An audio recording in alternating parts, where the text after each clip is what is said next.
ഇപ്പോൾ പാലായിൽ ഷോൺ ജോർജിൻ്റെ പരിപാടി അതിലൊരു ഫോട്ടോ വന്നതിനെ ചൊല്ലി BJP-ക്കൊപ്പമാണ് പിന്തുണ എന്ന രീതിയിലൊക്കെ പ്രചരിക്കുന്നുണ്ട്. അതിലെന്താണ്? നമ്മളൊരു പൊതുപ്രവർത്തകൻ അല്ലെങ്കിൽ ഒരു ചെയർപേഴ്സൺ എന്നതിൽ ഒരു ദിവസം ഒത്തിരി പരിപാടിക്ക് പോകും. അതിലത് പരിപാടികൾ കാണും അല്ലെങ്കിൽ സ്വകാര്യ പരിപാടികൾ കാണും. ഇതൊരു ഇനോഗ്രേഷൻ ആയിരുന്നു. അപ്പോൾ ഇനോഗ്രേഷൻ ഇപ്പോൾ പള്ളിയിലെ വികാരി അച്ഛനായിരുന്നു ഇനോഗ്രേഷനും, ഞങ്ങളായിരുന്നു, ഞാനും വേറൊരു യൂത്തിൻ്റെ ഒരാളുമായിരുന്നു സ്വിച്ച് ഓൺ ഇത്.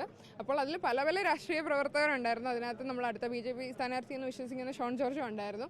അപ്പോൾ അദ്ദേഹത്തിൻ്റെ കൂടെ ഒരു ഗ്രൂപ്പ് ഫോട്ടോ വന്നതിനകത്തുനിന്ന് ക്രോപ്പ് ചെയ്തെടുത്ത് നമുക്കെതിരെ വ്യക്തിപരമായും രാഷ്ട്രീയപരമായും ഒത്തിരി പ്രചരണങ്ങളും നമ്മളെ അടിച്ചാക്ഷേപിക്കാനുള്ള ഒത്തിരി പോസ്റ്റുകളും നടക്കുന്നുണ്ട്. അപ്പോൾ ഇതൊന്നും ഞങ്ങളെ ബാധിക്കുന്നില്ല. ഞങ്ങൾ UDF ആണ്. ഞങ്ങൾ ഒറ്റക്കെട്ടായിട്ട് മുന്നോട്ട് പോകും. ഇനി വരുന്ന ഇലക്ഷനിലും മാണി സി കാപ്പൻ അങ്കിളിനും VD സതീശൻ അങ്കിളിനും എല്ലാവർക്കും UDF-ന് വേണ്ടി ഒരുമിച്ച് പ്രചരണം UDF ഭരണത്തിൽ വരണം എന്നുള്ള ഉറച്ച വിശ്വാസത്തോടെ പ്രവർത്തിക്കുന്ന ആൾക്കാരാണ് ഞങ്ങൾ. ഇതൊന്നും തളർത്താൻ കഴിയില്ല. ഒത്തിരി ആക്ഷേപങ്ങൾ അങ്ങനെ വന്നോട്ടെ, അതിനൊക്കെ ഞങ്ങൾ നേരിട്ട് പ്രവർത്തിക്കും. പാലാ നഗരസഭയുടെ വികസനത്തിന് വേണ്ടി ഒത്തിരി ഉറച്ച കാര്യങ്ങൾ ഇപ്പോൾ ചെയ്തുകൊണ്ടിരിക്കുകയാണ്. അപ്പോൾ അതിനെതിരെ തടസ്സം വെക്കുവാൻ വേണ്ടിയാണ് ഇങ്ങനെയുള്ള കാര്യങ്ങൾ പറഞ്ഞുകൊണ്ടിരിക്കുന്നത്.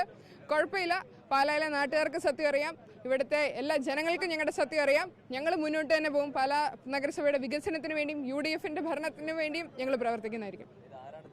സംശയിക്കുന്നുണ്ടോ അങ്ങനെ? തീർച്ചയായും ഇപ്പോൾ പ്രതിപക്ഷത്തിരിക്കുന്ന ആൾക്കാരാണ് തീർച്ചയായിട്ടും അതിനുവേണ്ടി പ്രവർത്തിക്കുന്നത്. അവരൊക്കെ ഇങ്ങനെ ഒരാളെ ഒരു പെൺകുട്ടി എന്നുള്ളൊരു ഞാൻ എടുക്കുന്നില്ല, ഒരു വ്യക്തി അല്ലെങ്കിൽ ഒരു ചെയർപേഴ്സണെ ഇങ്ങനെ വ്യക്തിപരമായി ആക്ഷേപിക്കുന്നത് നല്ലതാണോ? അവരുടെ രാഷ്ട്രീയത്തിൻ്റെ രാഷ്ട്രീയപരമായി നമുക്കൊരു കുറച്ച് വാല്യൂസും മോറൽസും വേണം. അതിനൊക്കെ അവരുടെ ധർമ്മത്തിന് ചേരുന്നതാണോ എന്ന് അവർ വിലയിരുത്തണമെന്ന് മാത്രം ഞാൻ അഭ്യർത്ഥിക്കുന്നു.